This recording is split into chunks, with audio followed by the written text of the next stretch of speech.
creo que el 80-90% del comercio es electrónico.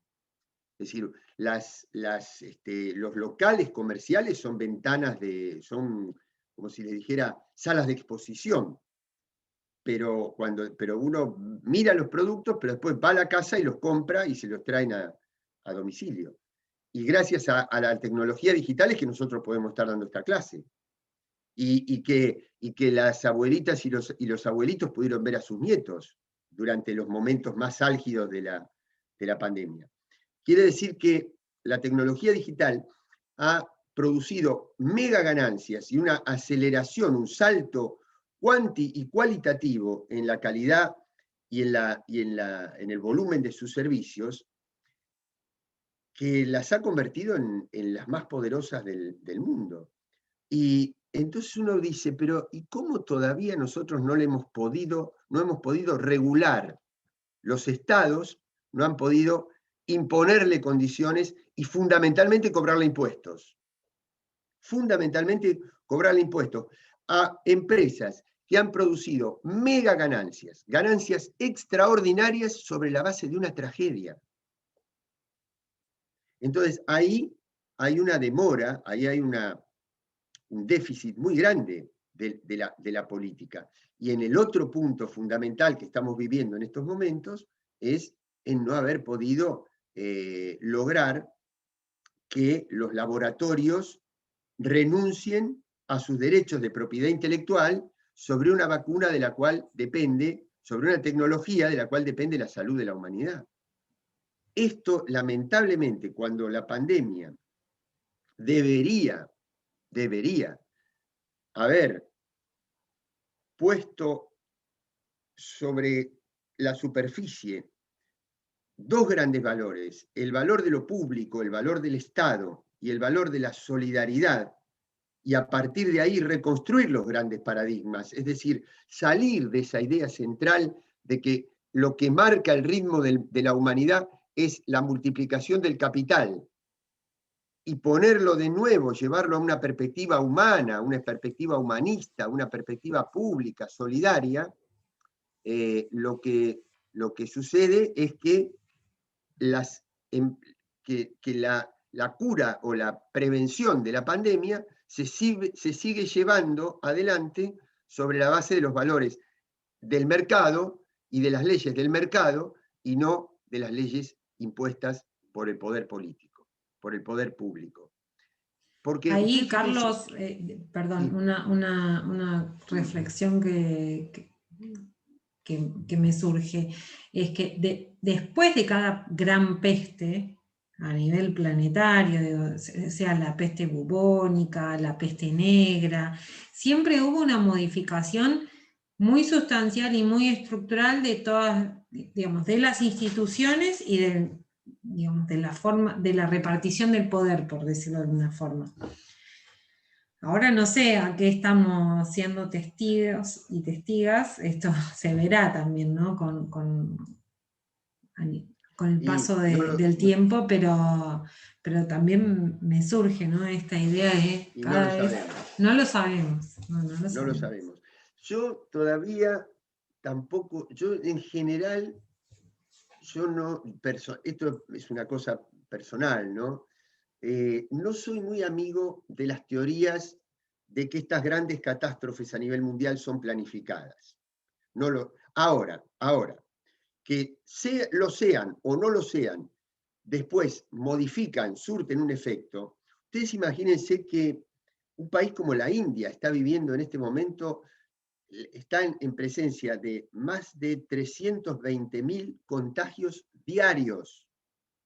Quiere decir que desde hace una semana para acá fueron millones de personas. Eso indudablemente en un país que tiene un alto nivel tecnológico. Ustedes fíjense que la India es el principal proveedor de software en el mundo y tiene la industria, anoche fueron los Oscars de Hollywood, pero la industria cinematográfica de la India es más grande en términos del alcance de población que tiene que la industria de Hollywood.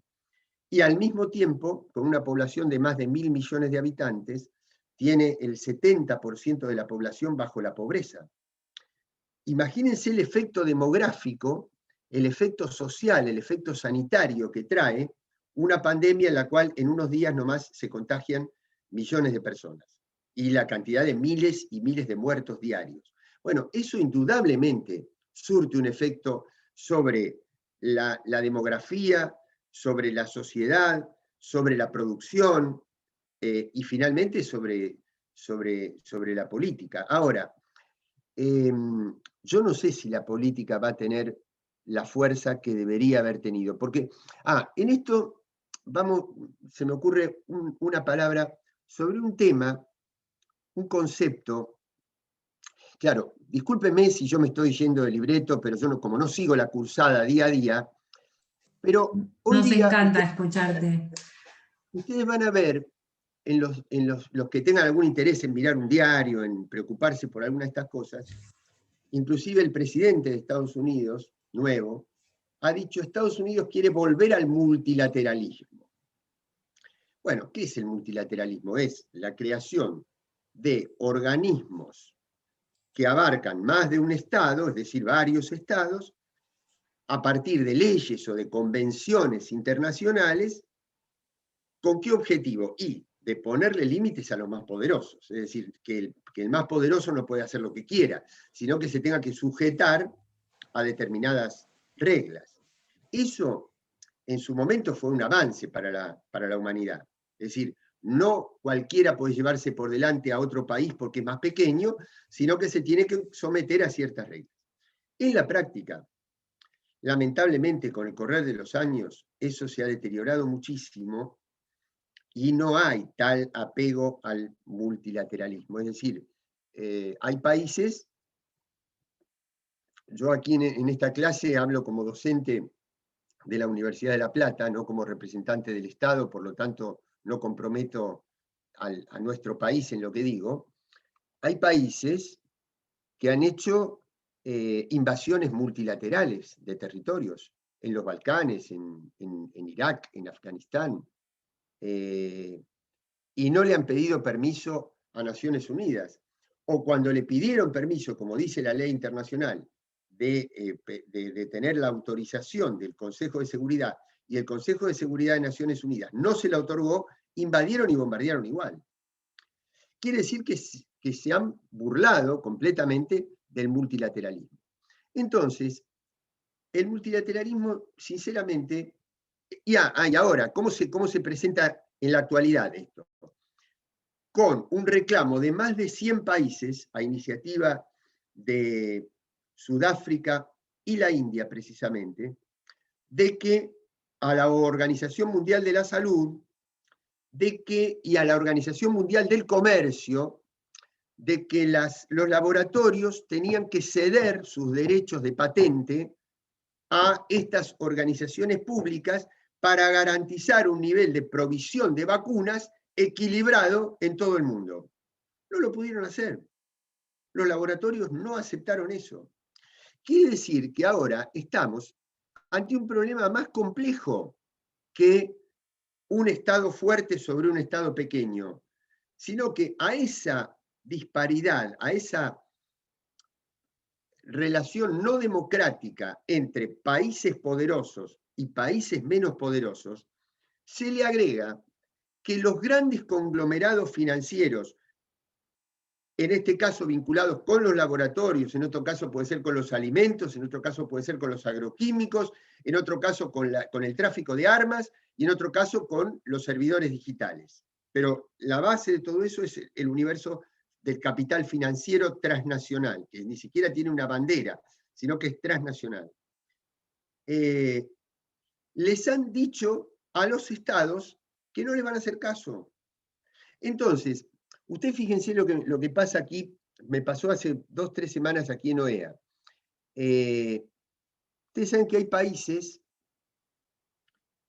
que, muy pequeños, países del Caribe, pequeñas islas, que viven del turismo. Imagínense cuánto puede haber ganado una pequeña isla turística durante el año 2020, 0. Pero además, tuvieron los 2 huracanes más grandes del siglo. Quedaron diezmadas sus economías. Esos países todavía, algunos de ellos, no recibieron una vacuna, ni una, ni una vacuna. Y un estado como Canadá, que también forma parte de la OEA, tiene compradas vacunas para 4 veces su población. Entonces, claro, yo puse el grito en el cielo. ¿Cómo puede ser? Bueno, pero hay algo peor todavía que eso, que ya es terrible. Es que tiene compradas las vacunas, pero no tiene las vacunas. Lo mismo que Europa. Son estados que tienen laboratorios, Alemania, Francia, tienen sus propios laboratorios, no tienen la provisión de vacunas. Han firmado contratos que han sido incumplidos por la excesiva demanda que hay. Entonces, pueden tener plata para comprar, pero no pudieron vacunar. Por eso han tenido que volver a las restricciones. Entonces, y termino con esto, entonces, esta primera intervención. El gran problema, el problema central, miren, en términos de países, hoy el mundo tiene una disputa geopolítica entre los Estados Unidos, que fueron los que lideraron como continuidad del Imperio Británico, dominaron el mundo financiero, comercial, económico, y también cultural, y también tecnológico, y también militar, y también político, durante los últimos 3 siglos, desde la Revolución Industrial hasta acá, pero hoy está apareciendo un nuevo actor, que es China. Puesto en una visión más amplia, es el eje noratlántico versus el eje eurasiático. Ahí hay una disputa geopolítica. Pero si ustedes me preguntan, la disputa central, a mi modo de ver, es por 2 modelos de gobernanza a nivel mundial. O nos gobiernan los estados, que son los que representan la voluntad de los pueblos, y por lo tanto, aun cuando puedan fallar, aun cuando podamos cometer errores, aun con todas nuestras deficiencias, pero lo que intentamos es plantear un modelo de sociedad, dirigirnos al bien común, poner el interés público por encima del interés privado, o nos gobiernan las corporaciones que van a gobernar de acuerdo con sus intereses. No les va a interesar si la gente se vacuna o no se vacuna, les va a interesar preservar sus derechos de propiedad intelectual. Ahora vino la pandemia y mostró esto con toda su intensidad. Pero antes de eso, que tuvimos otros problemas, yo me pregunto, ¿cómo maneja una enfermedad un Estado y cómo la maneja un laboratorio? Un Estado lo que necesita es que el pueblo esté sano y trabaje, y produzca, y se mueva, y viva.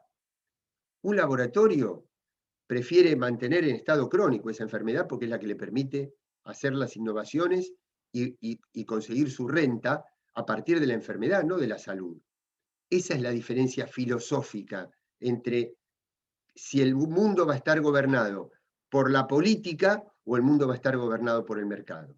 Ese es el primer eje de diferenciación geopolítica que podemos hacer en este momento.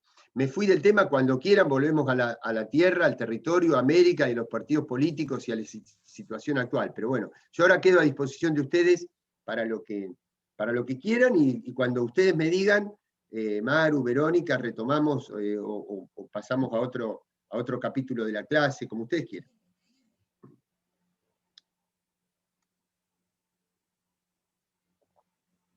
A mí me gustaría saber si alguna o algún alumno tienen alguna duda, alguna pregunta, alguna inquietud.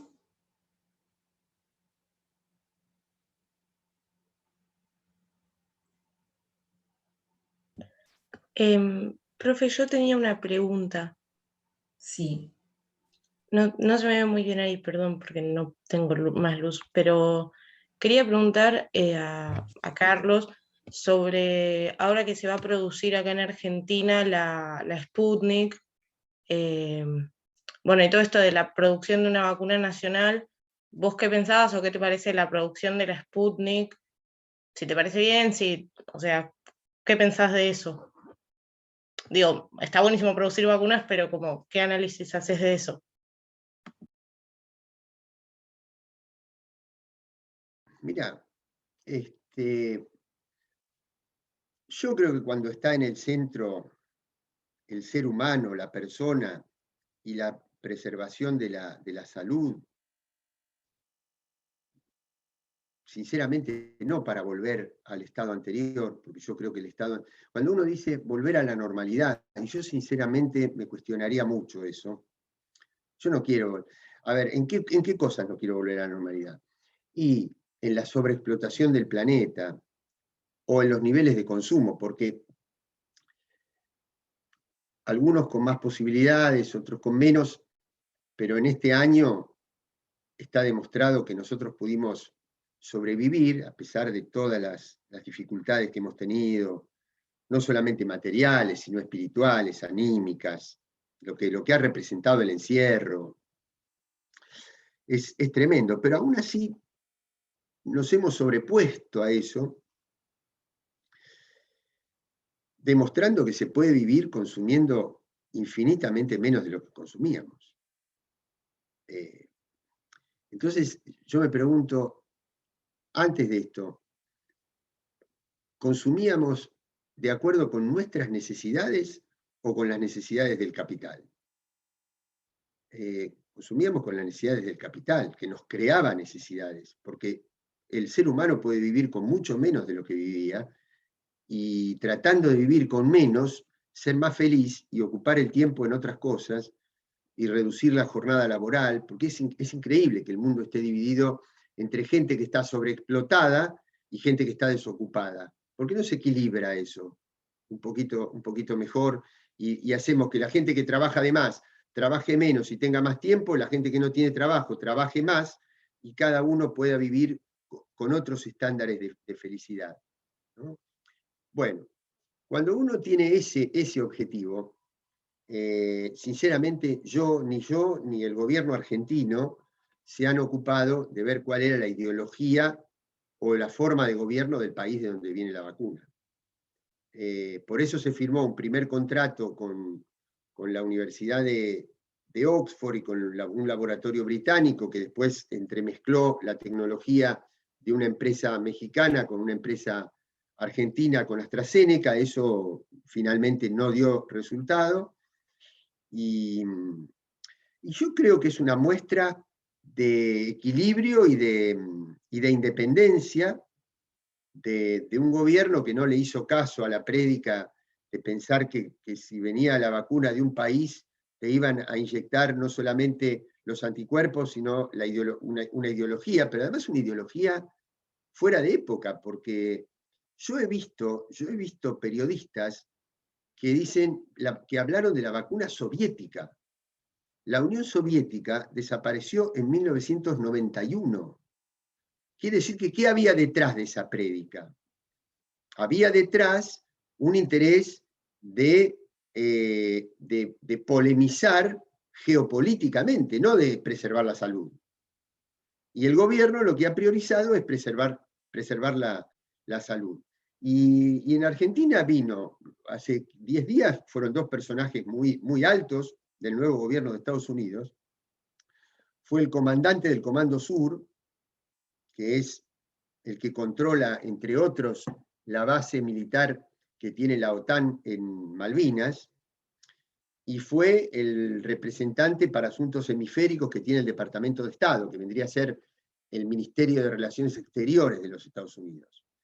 Y fueron y dijeron que, es público esto que digo, que hay que tener cuidado porque China y Rusia, que son los principales competidores en el mundo del liderazgo de los Estados Unidos, están ingresando demasiado a América con la excusa de las vacunas. Bueno, perfecto, dijeron eso, y a los 4 o 5 días fue el ministro de Economía a Rusia a acordar un convenio para la fabricación de vacunas.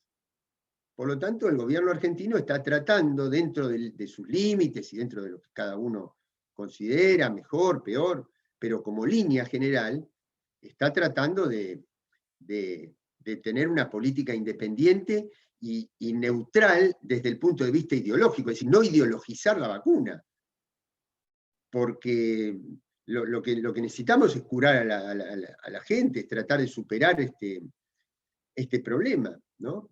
Yo creo, aún con todos los matices que tenemos, que la Argentina ha tratado de ser independiente en estos últimos tiempos. Ustedes fíjense que uno de los principales aliados en el Cono Sur o en América del Sur que tiene los Estados Unidos es el gobierno de Bolsonaro en Brasil, y el presidente argentino hace 15 días dijo públicamente, se manifestó en contra de la proscripción de Lula. Quiere decir que trata de tener una posición donde se priorizan valores por encima de prejuicios ideológicos. No sé si iba dirigida acá a esto la pregunta o qué. Y la otra cuestión es, bueno, claro, nosotros tenemos una mirada, perdónenme Maru y Verónica, no sé si meto la pata, pero miren, ustedes para tener la mirada de una determinada mirada de la vida, de la realidad, ya tienen un porcentaje grande de las cátedras de nuestra facultad y tienen otras cátedras de Derecho Político. Nosotros tenemos la nuestra. Pero bueno, eso era para justificar una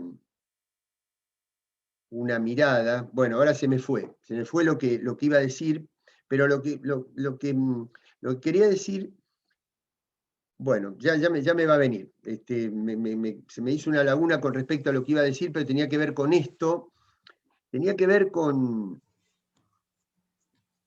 sí, con lo siguiente. ¿Por qué la Argentina puede producir esa vacuna? Bueno, puede producir esa vacuna porque volvió a tener un Ministerio de Salud, porque volvió a tener un Ministerio de Tecnología, que fueron destruidos.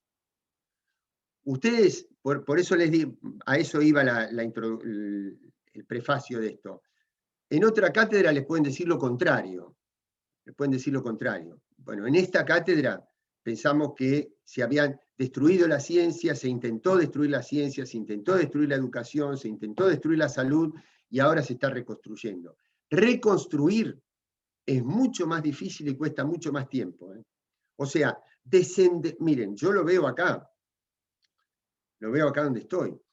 Qué difícil que es a veces tener algunas posiciones duras, contundentes, como las que tenemos que tener, preservando la autodeterminación de los pueblos, defendiendo que no se intervenga sobre asuntos de otros estados, que se respeten las soberanías, cuando hay un país que te dice, mire, esto que usted dice es demasiado duro porque usted en el Fondo Monetario me está pidiendo que yo lo ayude, entonces no me critique en otros lugares.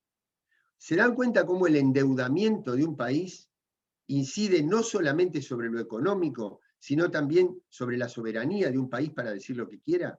Ahora, desendeudar un país cuesta mucho tiempo. Volverlo a endeudar se endeuda en 5 minutos.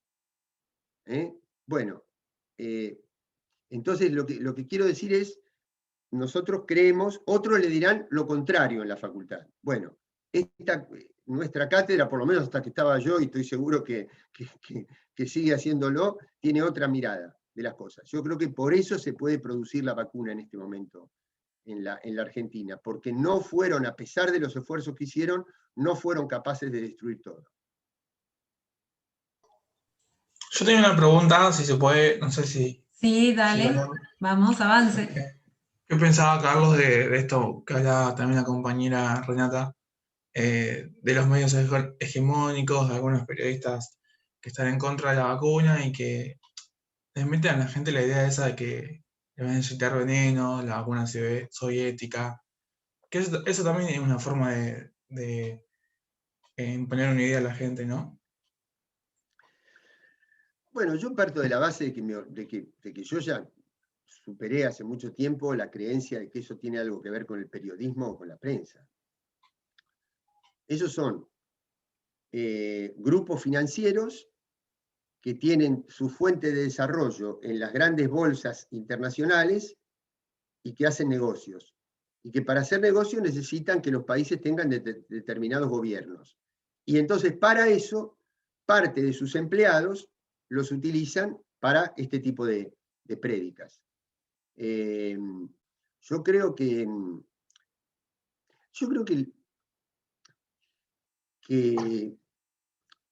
hay grandes modelos de país, de sociedad, hay grandes proyectos. Uno al interior de un proyecto después puede tener miradas, matices, diferencias, pero un proyecto basado en el desarrollo, en la industria, en la producción, en el trabajo decente, en tener organización de los trabajadores, en tratar de dignificar el salario. Bueno, esos modelos de país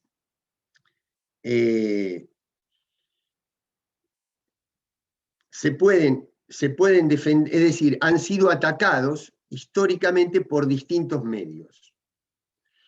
En su momento fueron las dictaduras de manera directa, las dictaduras que utilizaron la coerción física, la crueldad, la desaparición, es decir, que montaron desde el manejo, desde el control del Estado, un aparato represivo sistemático. Entonces tenían la sociedad controlada de manera directa. Eso tuvo un gran desprestigio, grandes costos, es decir, no hay condiciones, afortunadamente, no hay condiciones históricas para volver a aplicar esos mecanismos de crueldad tan extrema y tan directa. Ahora, justamente, que no haya condiciones para aplicar los mismos instrumentos represivos, no quiere decir que los factores del poder transnacional hayan renunciado a la idea de tener un país sometido, sin industria, sin trabajo y dependiente del sistema financiero. La pregunta es, si el modelo de país lo siguen teniendo, pero aquellos métodos ya no los pueden aplicar, ¿cómo hacer para inventar nuevos métodos que con menos costo social y político y menos costo de repudio por parte de la sociedad, puedan aplicar el mismo modelo de país? Y entonces se originó el mecanismo de los golpes blandos. Es decir, aplicar el mismo proyecto, pero con métodos menos crueles. ¿Cuáles son esos métodos menos crueles? Reemplazar los tanques en la calle, la sociedad uniformada y militarizada, los campos de concentración de militantes políticos y sindicales y sociales, reemplazarlo, y la censura a la música, la censura al teatro, todo lo que hicieron, ahora reemplazarlo por la cooptación, o sea, una especie de ocupación indirecta. Primero se ocupa la mente para a partir de ahí dominar el territorio. Entonces, la cooptación de jueces, la cooptación de dirigentes, la cooptación de periodistas y la compra de medios. Para mí forma parte de ese sistema, porque en definitiva el objetivo ha sido el mismo. Antes, ¿cómo hacían para impedir que un candidato se presente a una elección? Daban un golpe de Estado, disolvían los partidos políticos, erradicaban el Parlamento y a veces hasta los asesinaban a los dirigentes políticos. Bueno, ¿ahora qué hacen? Los proscriben a través de la ley, del lawfare, de la justicia, del sistema judicial. Ustedes saben que Lula fue condenado por un juez que dijo que no tenía pruebas materiales, sino que tenía íntimas convicciones de que había participado en un hecho de corrupción. Y ese juez que lo condena, después y le impide presentarse en las elecciones, es nombrado ministro de Justicia del presidente que ganó esa elección. Y lo mismo pasó con Rafael Correa en Ecuador, que está viviendo en el exilio porque no puede volver. ¿Ustedes saben de qué se lo acusa a Rafael Correa? De haber influido psicológicamente en algunos dirigentes de su fuerza política para cometer actos de corrupción. No hubo una sola prueba material. No hubo una prueba.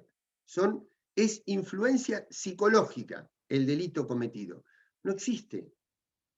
Bueno, en eso, es decir, y en esta misma estructura de dominación es que incluyo a este tipo de personas que se dicen periodistas, pero que a mi juicio no lo son empleados de un proyecto político.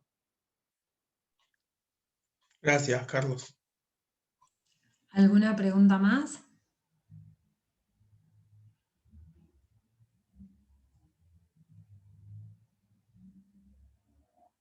Todo lo que quieran, adelante, de lo que podamos. Y bueno, y ustedes, Maru y Verónica, díganme cómo quieren orientar la siguiente parte de la clase. Ustedes me dicen cuándo termina, cómo hacemos. A mí hay algo que me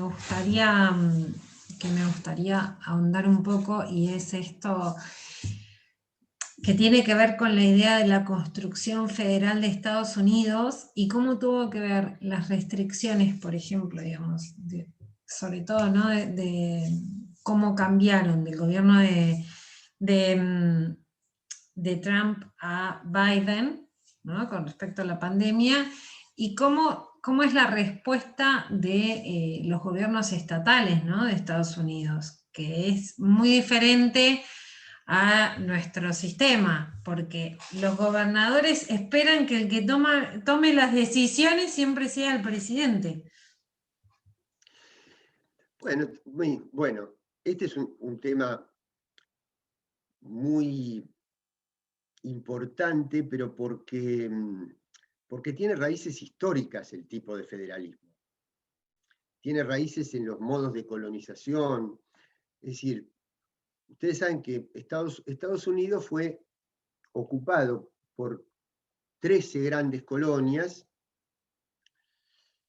que forman primero una confederación y después un Estado federal. Es decir, se fue reduciendo el poder autónomo de los estados,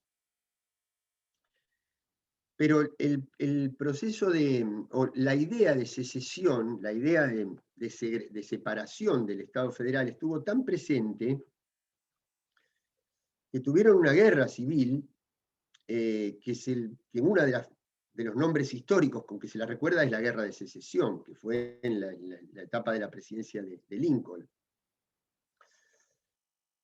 entre 1861 y 1865, donde los estados del sur, que tenían dos características, eran estados recientemente incorporados al territorio de Estados Unidos después de habérselos comprado, literalmente, comprado quiere decir puesto un precio, y comprado a México, que perdió más del 50% de su territorio, después de la guerra entre Estados Unidos y España, y son estados agrícolas, que además eran los estados que defendían más la esclavitud, porque la esclavitud era funcional en ese momento al sistema de producción agrícola. Se produce la Guerra de Secesión con el norte, gana el norte industrial, y entonces el país se vuelve a aglutinar, y estamos hablando de plena revolución industrial, ¿no? de la revolución industrial del siglo XIX, ya había habido etapas anteriores. Y Estados Unidos se inserta en esa nueva manera de organizar la producción en el mundo desde la perspectiva de un país industrial. Y además Lincoln aprovecha, yo en eso les recomiendo la película, hay una película que se llama Lincoln, que es muy buena, yo la volví a ver hace poquito, aquí justo con una de mis hijas que estudia Derecho también, y cómo estaba relacionado el problema o sea, cuando Lincoln, que pasa a la historia, finalmente es asesinado, pero pasa a la historia por haber reunificado el territorio después de esa guerra y por haber abolido la esclavitud. Fíjense que lo que las Provincias Unidas del sur, del Río de la Plata, hicieron en la Asamblea de 1813, que es decretar la libertad de vientres y eliminar la esclavitud, los Estados Unidos recién lo hacen legalmente en 1864, 65, legalmente. Después tuvieron un siglo más con discriminación étnica hacia la población afrodescendiente. Y los derechos civiles de la población negra recién se conquistan en la década de 1960, 100 años más tarde. Bueno, ¿por qué se suprime la esclavitud? Bueno, entre otras cosas, no solamente por una cuestión de valores humanitarios, sino de valores económicos, porque a la producción capitalista industrializada del norte les convenía mucho más tener trabajadores que tener esclavos, fundamentalmente. Bueno, al mismo tiempo, América Latina tiene dos guerras en ese mismo momento, contemporáneas. Una es la Guerra del Pacífico, donde el Imperio Británico financia a las empresas del norte de Chile para que le quiten territorio a Perú y le quiten la salida al mar a Bolivia, pero la guerra más significativa fue la guerra que se conoce como la Guerra del Paraguay o de la Triple Alianza, que es la alianza de tres grandes oligarquías, la del sur de Brasil, la de Argentina y la de Uruguay, oligarquías terratenientes, que destruyen al modelo más industrial que existía en ese momento, que era el gobierno del Paraguay. Entonces, Estados Unidos se insertan en la revolución industrial como potencia industrial, como productores de manufacturas, y América del Sur se inserta desde la perspectiva de países proveedores de materias primas.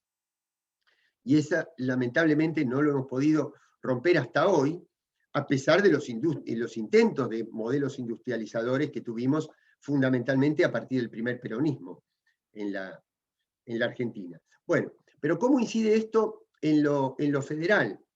De 13 colonias a los Estados Unidos. Nosotros en América Latina, de México hacia abajo, éramos 3 grandes virreinatos. El virreinato de la Nueva España, el de Nueva Granada, que era, primero era México y el Istmo de América Central. Después era la gran Nueva Granada, que abarcaba Colombia, Ecuador y Venezuela, que por algo tienen la misma bandera.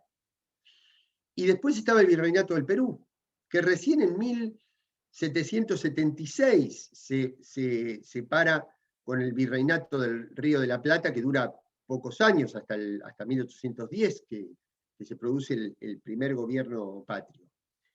Es decir, Estados Unidos, de 13 colonias en un territorio enorme, se convierte en Estados Unidos, y América Latina, de 3 grandes virreinatos, se convierte en 32 estados.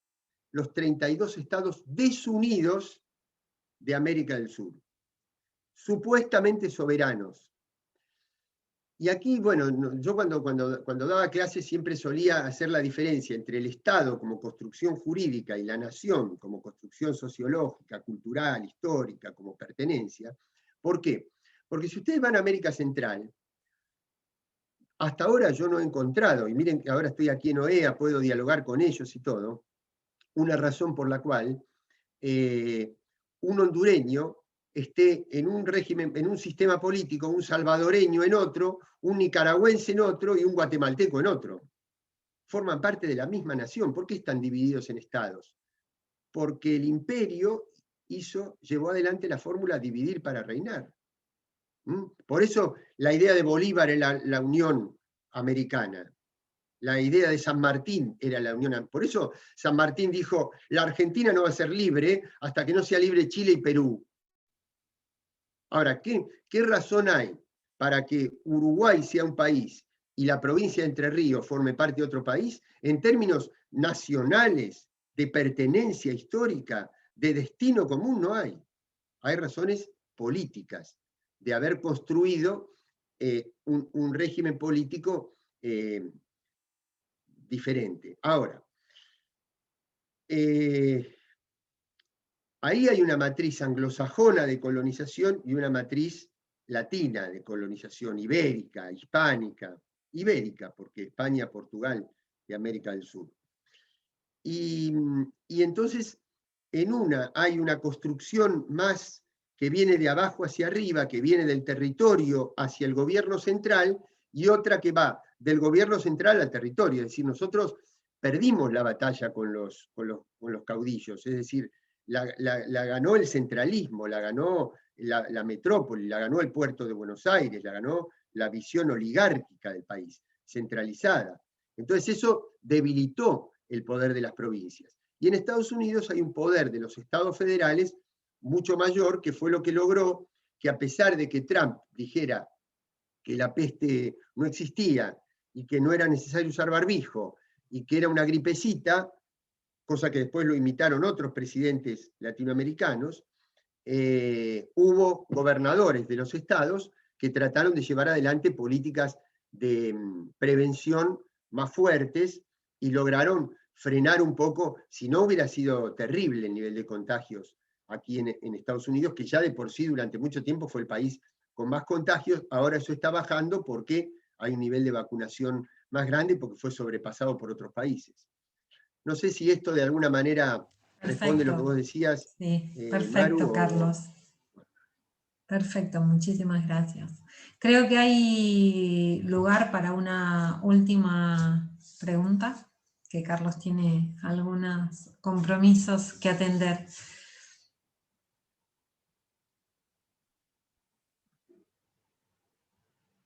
¿Alguna consideración? ¿Algo que quieran preguntar? Hola. Hola. Hola. ¿Qué tal? Hola, Carlos, ¿cómo andas? Yo tengo una pregunta tocando más tema democrático, ¿viste? A raíz de lo que hablabas de Lula, y que además debe ser muy emocionante. ¿Cómo ves vos, tema Venezuela, desde primera fila, estando ahí en la OEA, y sobre todo también viéndolo desde cómo lo tenemos que encarar nosotros en cuanto a esto de presentar el tema de política internacional y relaciones desde Argentina, ¿no? Sobre todo porque, viste, tuvo mucha presencia en el debate presidencial, en el último debate presidencial. No sé cómo lo ves vos desde allá. Bueno, desde acá lo veo igual que como lo veía cuando estaba en Argentina, porque nosotros al respecto tenemos convicciones muy profundas. Pero, mira, la verdad que esto es derecho político y tiene un contacto directo con la realidad. Nosotros lo miramos desde esa perspectiva. En Argentina hubo un gobierno entre 2015 y 2019 muy poderoso, tan poderoso que consiguió un crédito del Fondo Monetario que rompió todos los esquemas técnicos del Fondo Monetario, sino que se consiguió porque el presidente de Estados Unidos necesitaba que el presidente argentino fuera reelecto y entonces trató de tirarle ese auxilio para que no se disparara el dólar, y para que no se disparara el dólar había que intervenir sobre el mercado, y para eso fue utilizado ese préstamo. ¿Por qué digo esto? Para que se den una idea del respaldo internacional que tenía aquel gobierno. Sin embargo, no pudo ganar la elección. Y para que ese gobierno no ganara la elección hubo que construir un frente político muy amplio, donde no todos los integrantes de ese frente político tenemos la misma mirada sobre Venezuela. Pero sí, tenemos dos grandes comunes denominadores, es decir, tenemos dos comunes denominadores que nos expresan a todas las alas del frente que está gobernando la Argentina, que son la defensa de los derechos humanos y la condena a las sanciones unilaterales, a las sanciones, a los bloqueos, etc. Sobre esos dos pilares, uno lo va a mirar con un matiz, el otro con otro matiz, pero en general nos expresan a todas las alas del frente. ¿Qué quiere decir esto de los derechos humanos? Bueno, que indudablemente hay problemas con los derechos humanos en ese país. ¿Por qué? Bueno, porque hay una crisis económica muy grande, porque ha habido grandes apagones, porque ha habido un bloqueo que le cercenó la renta del petróleo al país que tiene más reservas de petróleo de todo el mundo, porque ha habido un desabastecimiento provocado, de la misma manera que se provocó el desabastecimiento en Chile para derrocar al gobierno de Salvador Allende en los años 70. es decir, para crear mal humor y malestar en la población. Y eso hay que atender. Y eso después termina debilitando las estructuras estatales. Y cuando se debilitan mucho las estructuras estatales, y cuando hay estructuras estatales débiles, se producen alteraciones y problemas con los derechos humanos. Pero esto no es patrimonio de Venezuela, es patrimonio de muchos. Nosotros hemos tenido problemas de violencia policial con la policía de Tucumán, con la de Córdoba, con la de Buenos Aires, con la de Mendoza. Nosotros tenemos una población carcelaria en la provincia de Buenos Aires que duplica la infraestructura para la cual está posibilitada de admitir personas. Quiere decir que hay violaciones que parten desde la propia estructura del Estado, pero eso no tiene que ver con la voluntad de un gobierno, tiene que ver con la debilidad estructural que tienen nuestros estados, que fueron vaciados durante décadas. Cuanto más débil está un estado vaciado, un estado al que se le impide obtener la renta de su principal recurso natural, que es el petróleo. Entonces, se crea una situación de crisis humanitaria y de crisis social para después justificar que la intervención externa para resolver la crisis humanitaria. ¿Se entiende? Es decir, se crea el problema para después justificar que la solución a ese problema no está en la soberanía del país, sino en la intervención externa. Entonces, la Argentina se preocupa por los derechos humanos, pero no solo en ese país. También estamos preocupados por los excesos que ha habido en la represión en otros estados de la región, porque las protestas sociales fueron reprimidas, porque no se han cumplido los términos del acuerdo de paz en Colombia. La misión de paz en Colombia la preside un argentino que fue estudiante de mi promoción en el Colegio Nacional de La Plata. Es decir, estamos preocupados porque nosotros tratamos de no abordar el tema de los derechos humanos desde la perspectiva de, si me gusta más un gobierno,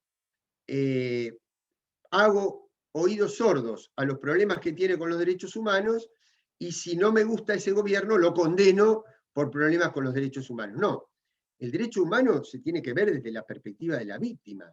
Uno se tiene que parar en la persona que sufre el despojo de un derecho esencial, y no del régimen político que tiene ese gobierno. Después las posiciones políticas es otra cosa. Entonces, nosotros nos paramos en dos grandes pilares: la defensa de los derechos humanos y la autodeterminación. Es decir, que los problemas políticos de un gobierno los resuelva, de un Estado, los resuelvan los participantes políticos de ese Estado.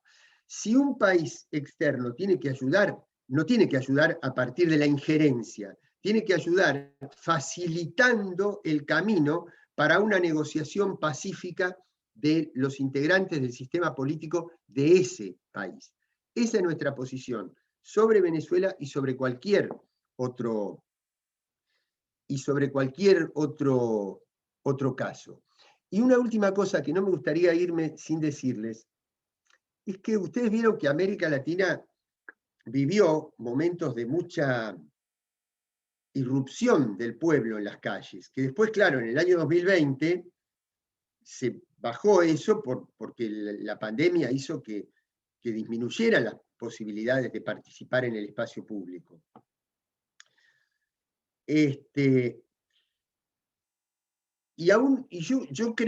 Yo personalmente creo que cuando un pueblo ocupa el espacio público, cuando ocupa la calle, es como que recupera la esencia de la democracia. Es decir, después la democracia se institucionaliza, crea sus propias instituciones, sus propias estructuras de poder, sus propios sistemas políticos, pero el origen es el pueblo cambiando el curso de la historia, construyendo un sistema de poder, un sistema político de acuerdo a su voluntad y sus intereses. El 25 de mayo, es cierto que no era el pueblo, que no eran las masas, pero porque no existían las masas en ese momento. Era el pueblo de Buenos Aires donde residía el gobierno y después se expandió a las provincias. Pero después, por ejemplo, vamos a poner, después a ustedes les gustará más o menos, pero hay datos que son históricos. Ustedes saben que unos días antes del 17 de octubre del año 45, Perón estaba preso en la isla de Martín García, le escribe una carta a Evita, que ya era a Eva, que era su esposa ya, y le dice: Chinita, mirá, yo la verdad que estoy acá, tenemos que comprar una chacrita en Chubut, y nos tenemos que ir a vivir allá, porque ya yo hice lo suficiente, ya está. Es decir, la historia iba para un lado, pero resulta que las masas populares salieron a la calle una madrugada y cambiaron el curso de la historia. En el Cordobazo, el pueblo salió a las calles en Córdoba y un gobierno muy fuerte que existía militar en ese momento, que era el gobierno de un militar que se llamaba Onganía, empezó a declinar y se tuvo que ir al poco tiempo. El 19-20 de diciembre de 2001, el pueblo salió a la calle y causó la renuncia de un gobierno y un cambio de orientación. Es la esencia de la democracia. Vuelve la democracia a su punto de origen, que es el pueblo en el espacio público. Pueblo público, la esencia de la democracia. Es decir, yo siento una gran, no sé, me sale decir emoción, simpatía por el pueblo en las calles. Ahora, el pueblo en las calles no puede ser un fenómeno crónico, un fenómeno permanente. Permanente en el sentido de estar todos los días, sí. Yo no sé si alguno de ustedes está vinculado con el tema de derechos humanos en la Argentina, recordarán que a principios del año 17, la Corte Suprema emitió un fallo donde justificaba el acortamiento de la pena de los represores aplicándoles el 2x1 en el tiempo que habían estado de detención. Bueno, ese fallo hubo que volverlo atrás, inclusive que desde el punto de vista de la técnica jurídica fue un proceso muy cuestionable. ¿Pero por qué volvió atrás? Porque la gente salió a la calle y no lo toleró. Y modificó un fallo de la Corte Suprema. Quiere decir que a mí me causa una enorme simpatía la presencia del pueblo en la calle. La democracia participativa, la democracia popular de verdad, sustancial. No solo la institucionalizada, sino la sustancial, la que cambia las relaciones de fuerza en un país. Ahora, el problema es que eso no se puede convertir en un Estado únicamente callejero, sino que se tiene que organizar. Se tiene que organizar y tiene que disputar la conducción del Estado. Porque la resistencia popular en la calle es la fuente, pero el cambio histórico se da a partir del gobierno, a partir del control del Estado. Entonces, ¿cómo está América Latina hoy? Con muchos núcleos de protesta, de efervescencia, de rebeldía popular, que desde ya son bienvenidos, porque son el origen de la democracia. Pero se tienen que organizar política y socialmente para disputar la conducción del Estado. Porque si no, se empiezan a desgastar esos procesos, el poder empieza a intervenir en esos procesos, nos generan contradicciones secundarias, hacen pelear a una parte del movimiento indígena con otro, a una parte del movimiento indígena con el movimiento sindical, a una parte de un sector con el otro, y terminan perdiendo la posibilidad de administrar el Estado. Y entonces le dejan la administración del Estado al poder neoliberal. Entonces, eso es una cosa que también no quería dejar de decirles, porque la protesta y la resistencia son fundamentales, pero tienen que ser la base para la organización política y la disputa en la conducción del Estado. Porque es desde allí donde se van fijando los lineamientos para cambiar la realidad. Desde la calle se cumple una función y se complementa con la otra. Y en el ida y vuelta entre el palacio y la calle y el palacio, como dijera Álvaro García Linera, es como se construye una democracia cada vez más activa y cada vez con más capacidad de intervención sobre sobre la realidad. Bueno, muchísimas gracias, Carlos, por esta charla. Yo sé que, bueno, nos avisaste que a las 9:30 tenías Tengo otro... un Zoom con Argentina todos los lunes a las 9:30. Tengo un Zoom con Argentina que está ya prefijado y no puedo faltar. Así Pero que bueno, no... cuando quieran la repetimos, y después, bueno, ustedes díganme, o ustedes después encárguense de subsanar todo lo que, las fallas y los errores que podemos haber cometido. No, muchísimas gracias, la verdad. Muy Contentísimo. interesante y nada, da para seguir discutiendo un montón de cosas, pero muchas gracias. Ya lo creo. Muchísimas gracias. Bueno, un saludo muy grande a los estudiantes de mi querida cursada de Derecho Político. Un abrazo grande. Gracias, Carlos. A ver, vamos a seguir de la siguiente manera, porque hoy es un día, esperamos que les haya gustado mucho la charla con Carlos, es alguien de esta cátedra, así que estamos muy, muy contentes que esto haya sucedido. Sí, muy buena. Me alegra. Vamos a seguir de la siguiente manera. La próxima clase va a ser el parcial. ¿Sí? Ya les habíamos dicho que la fecha era el 3 de mayo, así que esta es la última clase antes del parcial. Así que lo que vamos a hacer es lo siguiente. Vamos a tomarnos un recreo de media hora. Así todo el mundo recarga el mate, el café, el té, y vamos a descansar media hora para... Bueno, una de las cosas que queremos es que busquen cuáles son las dudas que tienen, ¿sí? Y vamos a hacer de 10 a 11 una clase de repaso. Para esa clase de repaso necesitamos que se conecten en el link del segundo bloque, ¿sí?